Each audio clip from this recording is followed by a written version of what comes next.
इंसान को सफल होने के लिए हमेशा दो बातों को तो गांठ बांध लेनी चाहिए। पहली मेहनत, दूसरी जो हम बात करें वो है धैर्य, यानी मेहनत और धैर्य। तो मेहनत करते रहिए और धैर्य बनाए रखिए, यानी मेहनत का दामन नहीं छोड़ना है और धैर्य से बंधे रहिए, क्योंकि जब ज़रूरत होती है ना, धैर्य साथ देता है और मेहनत आपको आगे बढ़ने देती है। तो आज का ये जो टॉपिक है ना, मेहनत से तो जुड़ा हुआ ही है, लेकिन ये टॉपिक का थोड़ा सा आपको हाई लेवल पे लग सकता है, इसलिए पेशेंस बुला के इसको समझिएगा, क्योंकि आपकी लाइफ के लिए भी दो चीज़ें इंपॉर्टेंट होती है, मेहनत और पेशेंस, यानी हार्डवर्क और पेशेंस। तो वैसे ही आज शुरू करते हैं। मैं हूं भरत कुमार और आप सभी का स्वागत है me and my YouTube class के अंतर्गत। आज की जो क्लास इंपॉर्टेंट है वह वैसे तो बीए फर्स्ट ईयर के लिए है, लेकिन उनके लिए भी इम्पोर्टेंट है जिनको टॉपिक समझना है राजनीतिक समाजीकरण। बिल्कुल, राजनीतिक समाजीकरण। अब यहाँ पर आप थोड़ा सा कन्फ्यूज हो, इससे पहले बता दूँ कि जिस तरह से व्यक्ति समाज में रहकर समाज को अपनाता है तो वो समाजीकरण हो जाता है, और इस तरह से जब वो अपने उन सामाजिक रिश्ते, नीति रिवाज, विश्वास, मूल्य, प्रवृत्तियों को जब राजनीति में ले जाता है, यानी राजनीति को स्वीकार करता है, तो वो राजनीतिक समाजीकरण का अंग हो जाता है। लेकिन हम बात करते हैं पहली आमंड एंड पॉवेल ने जो परिभाषा दी है उसको यहाँ पे हम देखते हैं। कहा है कि राजनीतिक समाजीकरण एक ऐसी प्रक्रिया है, यानी जो अपने थॉम आमंड और पॉवेल कहते हैं कि राजनीतिक प्रक्रिया, राजनीतिक समाजीकरण एक ऐसी प्रक्रिया है जिसके माध्यम से व्यक्ति राजनीतिक संस्कृति में प्रवेश करता है। यानी राजनीतिक समाजीकरण ऐसी प्रक्रिया है जिसके द्वारा व्यक्ति राजनीतिक संस्कृति में प्रवेश करता है, राजनीतिक वस्तुओं के प्रति ज्ञान प्राप्त करता है, अपनी आकांक्षाओं, इच्छाओं, प्रतिमानों का निर्माण करता है, और इससे व्यक्ति अपने व्यवहार का भी निर्धारण करता है। जब इतना सीखता है और संस्कृति में रहता हुआ है तो वो अपने व्यवहार का निर्धारण भी करता है, और इस प्रकार वो यानी व्यक्ति राजनीतिक संस्कृति और पद्धति का अंग बन जाता है। तो ये कहलाती है राजनीतिक संस्कृति। बहुत बड़े रूप में यहाँ पे कहा गया, लेकिन सिंपल देकर बताइए, मैं अगर बताऊँ तो यहाँ पे दो वर्ड आ रहे, समाजीकरण आ रहा पहला, मतलब ये एक वर्ड है, और एक है राजनीति। क्या है? राजनीतिक। तो यहाँ पे देखिए कंफ्यूजन नहीं होना है, राजनीतिक समाजीकरण। जब व्यक्ति समाज में रहता है, यानी जैसे मान लीजिए परिवार, बच्चे, ठीक है ना, तो ये एक परिवार का इच्छा है। ये समाज में जब रहते हैं तो समाज के अंतर्गत, यानी हम ऐसी बात करें, परिवार और बच्चे एक साथ जब रहते हैं तो एक वातावरण बनता है इनका। क्या बनता है? पारिवारिक वातावरण बनता है, और यही वातावरण जब वे समाज के प्रति महसूस करते हैं, यानी यही वातावरण वह समाज में बनाते हैं, यानी माहौल बनाते हैं, तब इस तरह से वो व्यक्ति क्या बन जाता है? समाजीकरण, यानी परिवार, रिश्ते, नाते, और ये परिवार का जो माहौल होता है जिसके अंदर व्यक्ति अपने परिवार और समाज के प्रति अपने कर्तव्य, दायित्व, अपनी इच्छा, विश्वास और मर्यादाओं को समझता है, यानी एक समाज का अंग उसे, जब उसे लगता है कि मैं एक समाज का हिस्सा हूँ, तब वो व्यक्ति समाजीकरण हो जाता है। जब समाज में व्यक्ति रहता है, अपने आदर्श, मूल्य, विश्वास, आस्था, कर्तव्य, जो भी चीज़ें होती है वह उसे ऐसा लगे कि मैं एक समाज का सदस्य हूँ, तो ये चीज़ें उसे समाजीकरण बनाती है। ठीक है। फिर व्यक्ति समाजीकरण के साथ जब राजनीतिक व्यवस्था से जुड़ता है, किससे जुड़ता है? राजनीतिक व्यवस्था से जुड़ता है, ठीक है ना, तब वह क्या बन जाता है? तब वह बन जाता है राजनीतिक समाजीकरण। समझ में आ गया? पहले व्यक्ति समाज में रहते हुए समाजीकरण हो जाता है, सोशलाइजेशन हो जाता है, समाज का अंग बनता है, और फिर वह राजनीतिक व्यवस्था के संपर्क में आता है, राजनीतिक गतिविधियों से संपर्क में रहता है, तो वह व्यक्ति का राजनीतिक समाजीकरण हो जाता है। सिंपल थे ना, यानी शॉर्ट में ऐसे समझ लीजिए कि व्यक्ति समाज के अंदर रहते हुए राजनीति के मूल्य, विश्वास, परंपराओं को समझता है, तो उसका राजनीतिक समाजीकरण हो जाता है। समाज से व्यक्ति राजनीति की ओर बढ़ता है, राजनीतिक समाजीकरण। आप जितना अच्छे से जैसे समझना चाहे समझ लें, कुछ चीज़ें अगर निकल रही है तो वापस रिकैप करके देख सकते हैं। तो यहाँ पर ये चीज़ें आपको समझ में आ गई, मैंने समझाने का अच्छा प्रयास किया है। अब इसको हम बात करते हैं काफ़ी अच्छे से। तो ध्यान रखिएगा, कुछ चीज़ें आपको मिस नहीं करनी है जो मैं आपको बताऊं, ठीक है ना। तो राजनीतिक समाजीकरण का अर्थ, ये मैंने आपको कहता ना कि टॉपिक में पहले ही आपको ये समझाना चाहें कि आपको पता रहे मैं क्या पढ़ाने वाला हूँ। अब इसको और व्यापक अर्थ में हम समझेंगे, क्योंकि एग्जाम में सिर्फ यही नहीं और भी पूछा जा सकता है, तो वो समझिए। राजनीतिक समाजीकरण, अर्थ एवं परिभाषा। तो देखिए, राजनीतिक समाजीकरण का जब हम अर्थ समझते हैं तो इसके दो पक्ष होते हैं, यानी दो तरह से हम इसके अर्थ समझते हैं, ठीक है ना। कि राजनीतिक समाजीकरण एक प्रकार से, तो राजनीतिक समाजीकरण एक अवधारणा है। क्या है? राजनीतिक समाजीकरण एक प्रकार से तो क्या है, ये अवधारणा है। और दूसरी ओर से देखें तो राजनीतिक समाजीकरण एक प्रक्रिया है। क्या है? प्रक्रिया। यानी राजनीतिक समाजीकरण के दो अर्थ निकलते हैं। पहला तो ये एक प्रक्रिया की तरह होती है, दूसरा अवधारणा है। बात करें अवधारणा का मतलब क्या, किसी विषय के बारे में हमारे दिमाग में पहले से ही कोई विचार हो, उन विचारों को नवीन परिस्थितियों के मध्य तालमेल बैठाते हैं तो ये अवधारणा बन जाती है। और प्रोसेस किसी वस्तु, व्यक्ति या किसी भी विचार को जब हम किसी क्रिया के तहत नवीन कोई चीज़ बनाना चाहते हैं तो प्रोसेस की ज़रूरत पड़ती है। वैसे इसको समझेंगे, आपको कन्फ्यूजन नहीं होना। मैं पूरा प्रयास करूंगा कि आपको आज की वीडियो में जो समझाना चाह रहा हूँ 100% सटीक समझ में आ जाए, ठीक है। तो पहले मैं आपको बता दूँ, ये राजनीतिक समाजीकरण के दो तरह से अर्थ समझेंगे। पहला तो अवधारणा के रूप में कि राजनीतिक समाजीकरण एक अवधारणा है, और दूसरा समझेंगे राजनीतिक समाजीकरण एक प्रक्रिया है परिभाषा के साथ। तो सबसे पहले हम देखते हैं राजनीतिक समाजीकरण एक अवधारणा, ठीक है ना।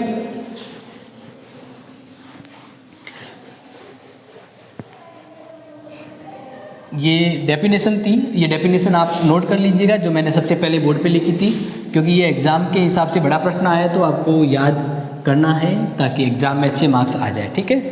तो ये आप ध्यान रखिएगा। तो सबसे पहले बात करते हैं राजनीतिक समाजीकरण एक अवधारणा के रूप में।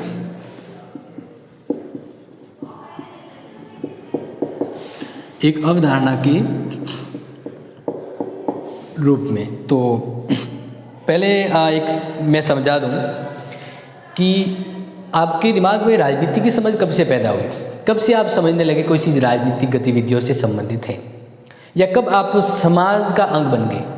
तो देखिए, मैं आपको बता देता हूँ कि व्यक्ति जब पैदा होता है एक बच्चे के एज में, शिशु के एज में, तब जो समाज में रहता है, मतलब परिवार में रहता है, और परिवार समाज का अंग होता है। तो व्यक्ति 10 से 12 वर्ष तक जो होता है वो अपने परिवार समाज के अंदर रहते हुए समाज के मूल्य आदर्शों को अपनाता है। एक समाज के बारे में उसके दिमाग में विचार जम जाते हैं। फिर व्यक्ति जब आसपास के माहौल, दोस्त और विद्यालय के संपर्क में जाता है तो उसे समाज के साथ राजनीति की समझ विकसित होती है। और जिस तरह से फिर वो आगे बढ़ता है, जैसे कि हम और आप पढ़ रहे हैं, तो मैं आपके राजनीति के बारे में आपको और अच्छे से समझा रहा हूँ। तो इस तरह से व्यक्ति का ये एक दृष्टिकोण आगे बढ़ता है। व्यक्ति राजनीति के बारे में और आगे सीखता है समाज में रहते हुए, और धीरे धीरे इसके बाद वो कॉलेजों के बाद अपने आगे के जीवन में, भविष्य में वो कोई राजनेता, पॉलिटिकल कल्चर या और कोई गतिविधियों में भाग लेता है। तो यही उसे राजनीति को, ज्ञान को प्रैक्टिकल बनाते हैं। और इस तरह से व्यक्ति शुरू से लेकर यहाँ तक जब पहुँच गया है तब व्यक्ति राजनीतिक समाजीकरण का अंग बन जाता है। ये चीज़ आपको समझ में आ गई होगी, क्योंकि देखो मुझे ऐसा लगा कि आपको पढ़ाते समय ये चीज़ वापस बता दूँ ताकि आप मिस ना हो। अब बात करते हैं एक अवधारणा के रूप में हम समझेंगे। तो अवधारणा का मतलब क्या होता है, जैसे मैंने समझाया कि पहले से ही मन में कोई सोचे हुए विचार जिसको नवीन विचारों के साथ बनाकर हम समझते हैं वो अवधारणा कहलाती है। तो राजनीतिक समाजीकरण एक अवधारणा के रूप में हम समझ रहे हैं।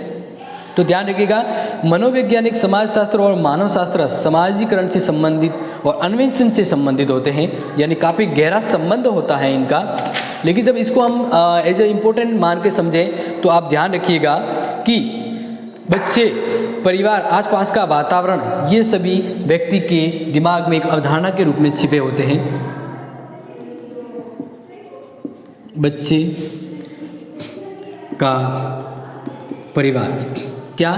बच्चे का परिवार, यानी ये उसे एक सोशल कहते हैं ना कि एक सामाजिक अंग बनाने के लिए ज़रूरी है कि परिवार होना चाहिए, ठीक है ना।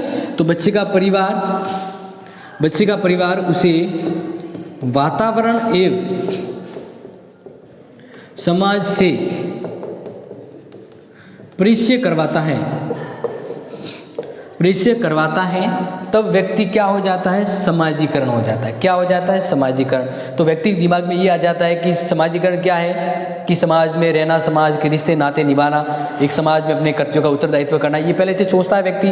तो इस तरह से एक अवधारणा हो गई और ये समाजीकरण हो गई, ठीक है। फिर जब नेक्स्ट बात करें कि समाजीकरण की मानसिक प्रक्रिया और व्यक्तिगत प्रक्रिया के बजाय सामाजिक प्रक्रिया की तरह एक जीवन पर्यंत चलने वाली ये प्रक्रिया होती है, और इन्हीं को व्यक्ति जब राजनीति से जोड़ता है, इन्हीं को व्यक्ति जब राजनीतिक व्यवस्था से जोड़ता है, तो वो राजनीतिक समाजीकरण का अंग बन जाता है, ठीक है।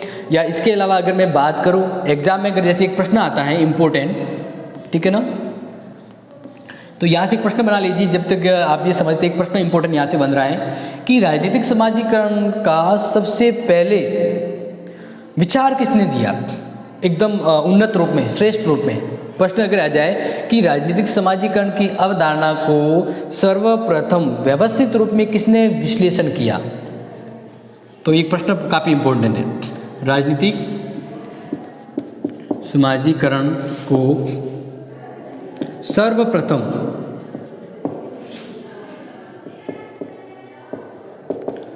विश्लेषण करने का श्रेय किसे दिया जाता है? Herbert Hyman. कहीं पे हाइमन लिखा है, हाइमन लिखा है, तो ये प्रश्न ध्यान रखेंगे। राजनीतिक समाजीकरण को सर्वप्रथम विश्लेषण करने का श्रेय किसे दिया जाता है? Herbert Hyman. ये प्रश्न काफ़ी बार आ गया और लास्ट बार नहीं आया तो इस बार आ सकता है। इसके बाद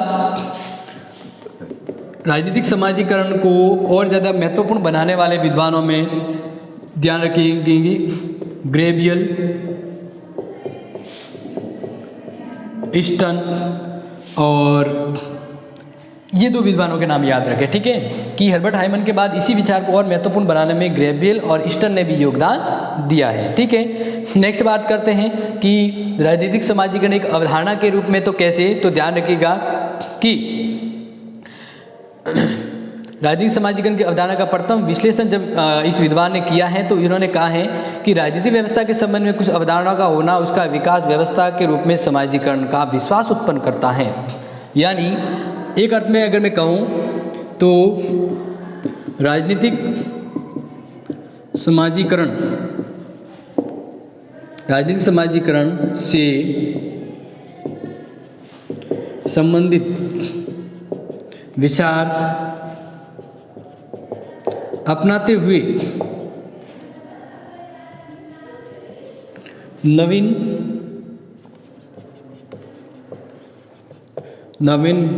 व्यवस्थाओं को ग्रहण करते हैं, ठीक है ना। राजनीतिक समाजीकरण से संबंधित विचार अपनाते हुए नवीन व्यवस्थाओं को जब ग्रहण करते हैं तो ये अवधारणा कहलाती है। क्या कहलाती है? अवधारणा कहलाती है, ठीक है। तो फिलहाल हम ये समझ रहे हैं कि राजनीतिक समाजीकरण अवधारणा है। अवधारणा मतलब एक दिमाग की एक विचार है कि राजनीति समाजीकरण यानी हम जब समाज में रहते हो तो समाज का एक अंग हो जाते हैं, और जब हम राजनीति के संपर्क में आते हैं तो हमारा राजनीतिक समाजीकरण उद्देश्य पूर्ण होता है। तो अभी तक हम समझ रहे हैं कि ये एक अवधारणा है, एक विचार है हमारे दिमाग में। पहला अर्थ समझ में आ गया। राजनीतिक समाजीकरण एक अवधारणा है, एक सोची समझी विचारधारा है जिसे हम नवीन व्यवस्थाओं में तालमेल करके ग्रहण करते हैं या पहले से हमारे दिमाग में भी होती है। तो पहला अर्थ मैंने आपको समझाया, राजनीतिक समाजीकरण क्या है? एक अवधारणा जो हम पहले से ही किसी क्षेत्र विशेष में जाते तो सोच के रखते हैं कि हाँ ये एक चीज़ होती है, ऐसे ही, ठीक है। अब बात करते हैं राजनीतिक समाजीकरण।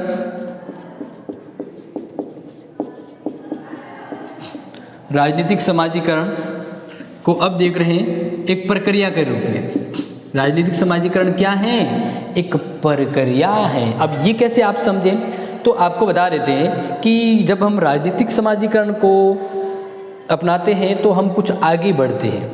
आगे बढ़ते का मतलब हम कुछ व्यवस्थाओं, परंपराओं, रीति रिवाजों को उस समाज में, उस राजनीति से जोड़ते हैं। तो हम एक कुछ नई चीज़ों को गठन करते हैं, नई चीज़ों को बनाते हैं, यानी एक प्रोसेस होता है।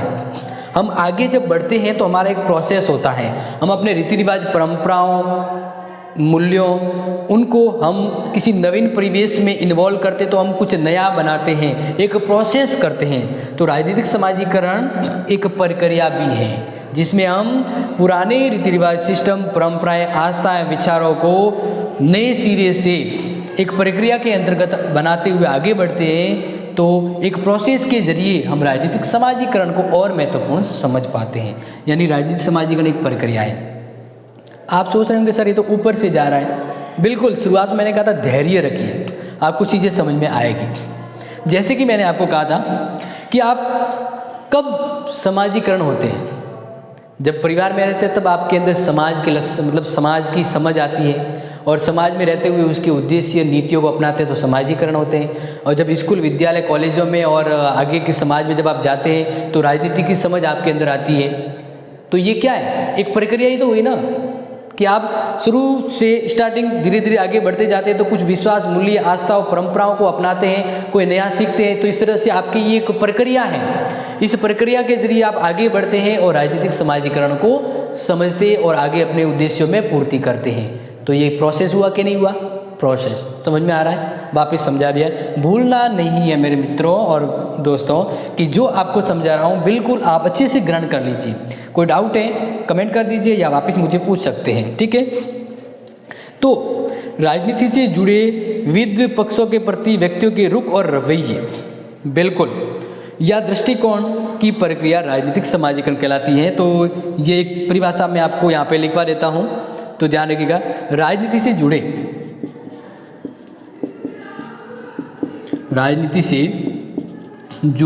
यानी हम जब राजनीति से जुड़ते हैं तो हम जब राजनीति से जुड़ते हैं तो इसके विविध पक्ष होते हैं। राजनीति से जुड़े इसके विविध पक्षों, यानी अलग अलग पक्ष होते हैं, कोई नेगेटिव होते हैं, कोई इसके पक्ष के संबंधित होते हैं। तो इन राजनीति से जुड़े इन विविध पक्षों के प्रति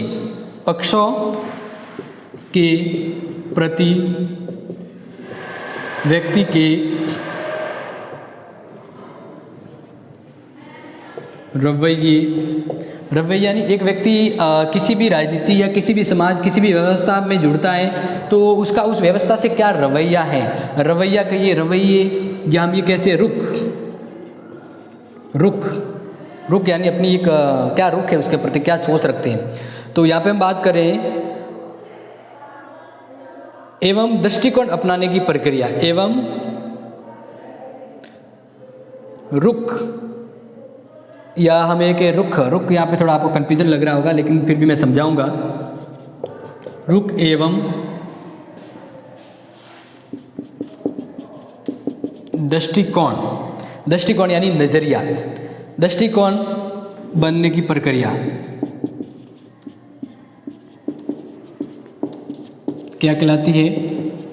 राजनीतिक समाजीकरण। अब देखिए वापस समझिए, राजनीति से जुड़े किसी व्यक्ति के विविध पक्ष, यानी समझिए राजनीति से जुड़े इसके विविध, मुझे लग रहा है थोड़ा कंफ्यूज हो रहे हैं आप, तो देखिए वापस समझा रहा हूँ क्योंकि ये थोड़ा टिपिकल है। यानी आपके फर्स्ट ईयर में सिर्फ यही एक दो पार्ट है जो आपको थोड़ा मेहनत से समझना होगा, बाकी तो हर कोई कर लेता है, लेकिन परसेंट बनाना है तो ये समझना होगा, धैर्य रखना होगा।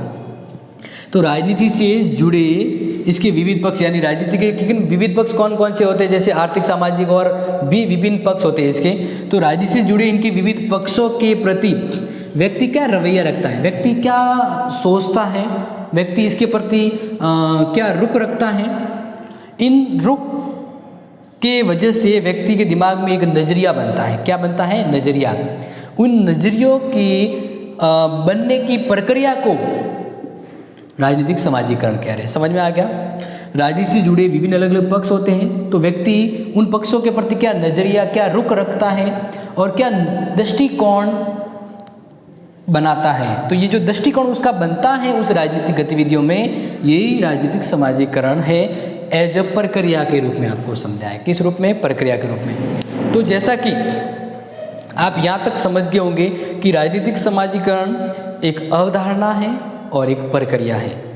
एक अर्थ रूप में वापस शॉर्ट में समझा दूँ, राजनीतिक समाजीकरण का मतलब व्यक्ति समाज में रहते हुए, समाज के अंदर समाजीकरण होते हुए राजनीति से जुड़ता है, राजनीतिक समाजीकरण होता है। वापस समझ लीजिए, मुझे लग रहा है पार्ट आपसे ऊपर से न जाए, इसलिए मैं प्रयास कर रहा हूँ। भले ही वीडियो बड़ा हो जाए लेकिन आपको समझना होगा, क्योंकि एग्ज़ाम में ये बहुत अच्छा प्रश्न बन सकता है। ठीक है, तो सिंपल सा समझना है कि आप जब समाज में रहते हैं और समाज में रहते हुए जब आप अपने रीति रिवाज, संस्कृति, उत्तरदायित्व, कर्तव्य, आस्थाएं वगैरह ये सभी अपनाते हैं तो आप समाज का अंग होते हैं, यानी समाजीकरण हो जाते हैं। तो इसी तरह से आप समाजीकरण के साथ जब राजनीतिक व्यवस्थाओं के संपर्क में आते हैं, समाज में रहते हुए कोई व्यक्ति समाजीकरण होता है, और जब वो राजनीतिक व्यवस्थाओं के संपर्क में आता है तो उस व्यक्ति का एक प्रक्रिया के जरिए राजनीतिक समाजीकरण हो जाता है।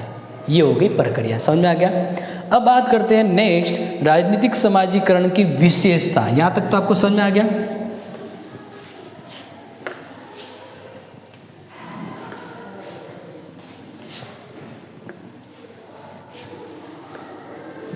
अब देखिए इंपॉर्टेंट जो आगे बता रहा हूँ, नेक्स्ट राजनीतिक समाजीकरण की विशेषता।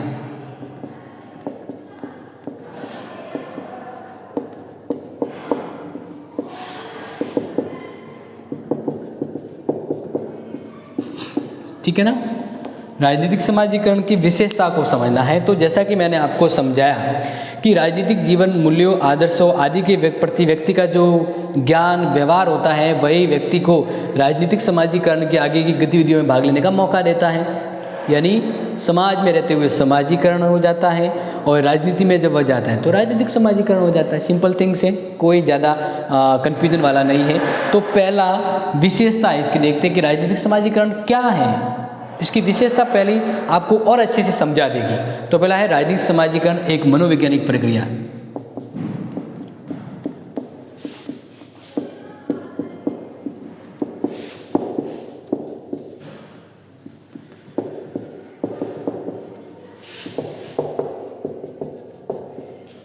राजनीतिक समाजीकरण एक मनोवैज्ञानिक प्रक्रिया है। क्या है? एक मनोवैज्ञानिक। मनोवैज्ञानिक का मतलब क्या होता है?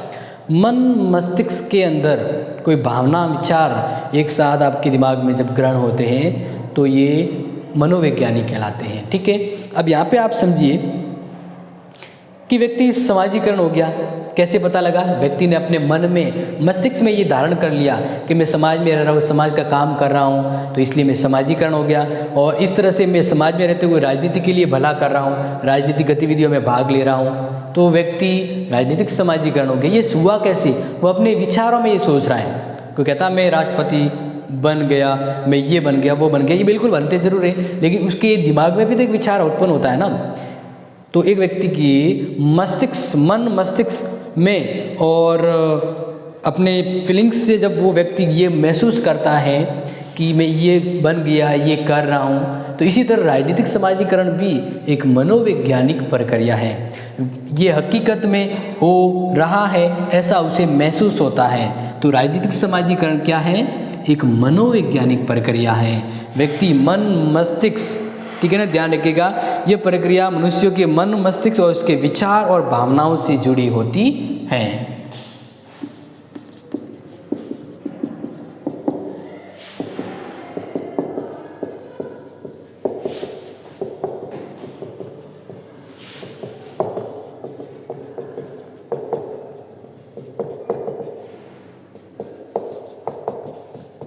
समझ में आ गया? इसलिए ये एक मनोवैज्ञानिक प्रक्रिया। राजनीतिक समाजीकरण क्या है? मनोवैज्ञानिक। कि व्यक्ति समाज में रहता है, समाज में रहते हुए वह समाज के रीति रिवाज, सिस्टम ये मन में ग्रहण करता है, और फिर आगे वह जब राजनीति के अंदर गतिविधि में भाग लेता है तो व्यक्ति राजनीति से संबंधित मूल्यों को समझता है। तो यहाँ पर हम यही तो बात कर रहे हैं कि राजनीतिक समाजीकरण क्या है? एक मन मस्तिष्क और भावना से जुड़ी एक प्रक्रिया है, और ये साइकोलॉजी विचार है कि व्यक्ति समाज से, समाजीकरण से राजनीति हो जाता है। ठीक है, दूसरी बात जो इम्पोर्टेंट है वो समझिए, राजनीतिक शिक्षण प्रशिक्षण की प्रक्रिया। राजनीतिक शिक्षण प्रशिक्षण की प्रक्रिया। देखिए, अब राजनीति शिक्षण प्रशिक्षण की प्रक्रिया है कौन? ये यहाँ पे मैं आपको समझा दूँ, ठीक है ना? तो समझिए, बिल्कुल बहुत अच्छे से मैं आपको समझाने की कोशिश कर रहा हूँ कि राजनीति के बारे में आपकी समझ, राजनीति के बारे में आप पढ़ते हैं, लिखते हैं और राजनीति से संबंधित आप प्रैक्टिकल करते हैं, तो ये नॉलेज आपको कहाँ से मिलता है? राजनीतिक समाजीकरण से मिलता है। अब जब आप समाज में रहते हैं और राजनीति के उद्देश्य विचार को अपनाते हैं, राजनीति के अंदर गतिविधि में भाग लेते हैं, तो इस तरह से राजनीतिक समाजीकरण क्या है? आपको राजनीति का शिक्षण देती है और राजनीति के प्रति आपका प्रशिक्षण करती है। ये एक ऐसी प्रक्रिया है जो आपके अंदर राजनीतिक ज्ञान प्रशिक्षण को बढ़ावा देती है। समझ में आ गया?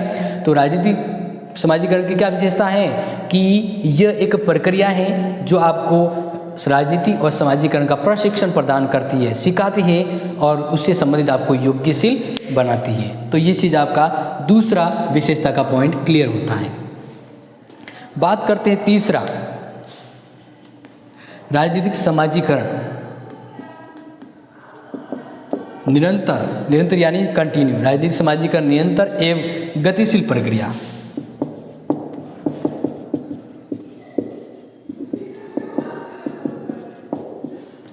राजनीतिक समाजीकरण निरंतर एवं गतिशील प्रक्रिया कैसे? आप जब पैदा हुए उससे पहले भी एक समाज था, एक राजनीतिक गतिविधि हो रही थी। आप जब पैदा हुए समाज में बड़े फले फूले, फिर इस तरह से आप अपने दोस्तों आसपास के वातावरण से स्कूल में गए, स्कूल के संपर्क में आए, वहाँ जाकर आपने राजनीति के बारे में समझा।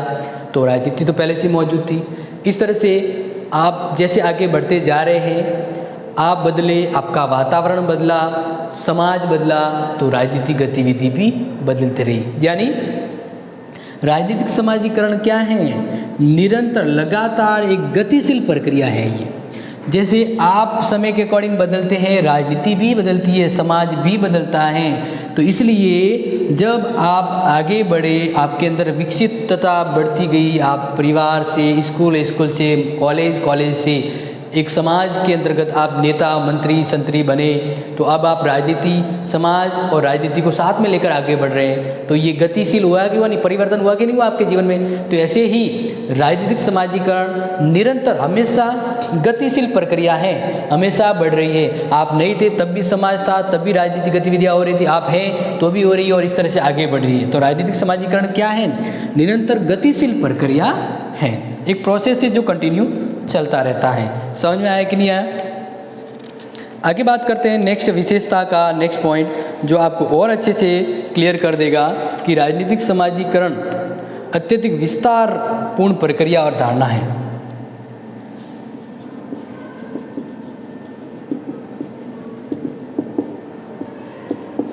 अत्यधिक विस्तारपूर्ण यानी विकसित, कि भाई इसके अंदर की सिर्फ एक राजनीति ही नहीं आती है, ठीक है ना? विस्तारपूर्ण प्रक्रिया एवं धारणा। देखिए, राजनीतिक समाजीकरण के अंतर्गत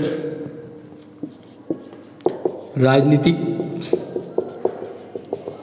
सामाजिक, आर्थिक,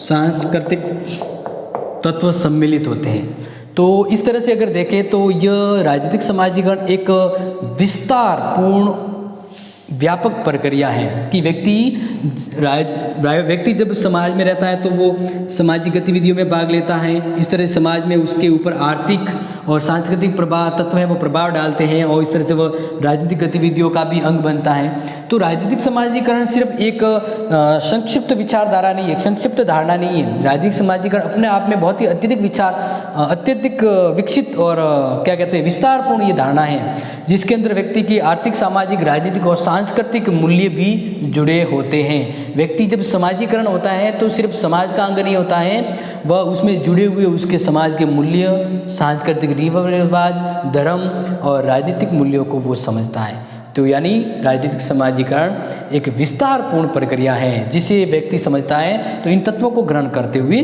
सीखता है। नेक्स्ट बात करें राजनीतिक समाजीकरण की प्रक्रिया। राजनीतिक समाजीकरण की ये जो प्रक्रिया है, राजनीतिक समाजीकरण का ये जो प्रोसेस है, प्रक्रिया सभी समाजों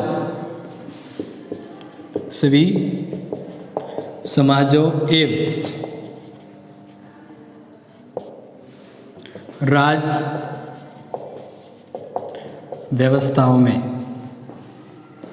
देखिए राजनीतिक समाजीकरण की जो प्रक्रिया है वो सभी समाजों में उपलब्ध है और सभी राज्य व्यवस्थाओं में भी है। यानी बात कर दीजिए इस भगवान राम जी के समय, उस समय भी समाज था और राजनीतिक गतिविधियाँ होती थी।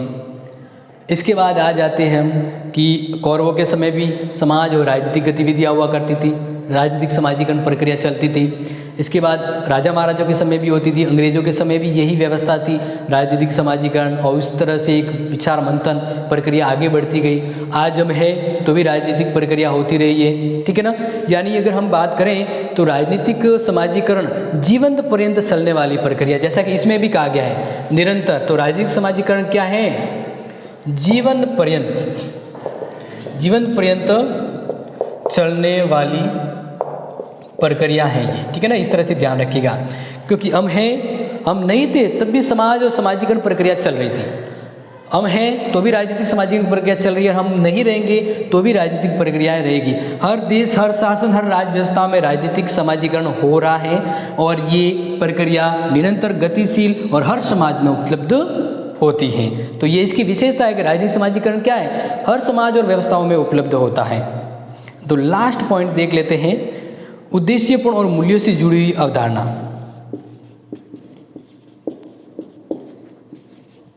उद्देश्यपूर्ण एवं मूल्य से जुड़ी अवधारणा एवं प्रक्रिया।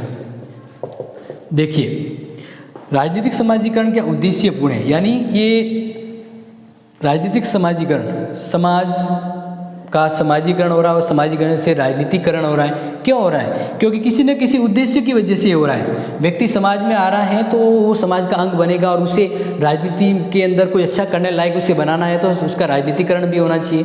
तो ये प्रक्रिया एक उद्देश्यपूर्ण है और मूल्यों से जुड़ी हुई है। व्यक्ति का मूल्य दिया जाए, व्यक्ति को उसके हक का मुकाम उसे दिया जाए, उसे अवसर, उसे प्रक्रिया, सम्मान वगैरह सब दिया जाए। तो कब दिया जाएगा? जब राजनीतिक समाजीकरण का वो भाग होगा।